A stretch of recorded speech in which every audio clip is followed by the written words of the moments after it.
In digital Marathi, जनतेच्या हक्काचं व्यासपीठ।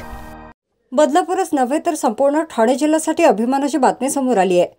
कारण बदलापूरच्या जांभळाला भौगोलिक मानांकन मिळाल्यानंतर यावर आता अधिकृत शिक्कामोर्तब देखील करण्यात आलाय। आपल्या अवीट चवीमुळे मुंबईपर्यंत लोकप्रिय असलेल्या बदलापुरातील जांभळाला भौगोलिक मानांकन मिळालं होतं।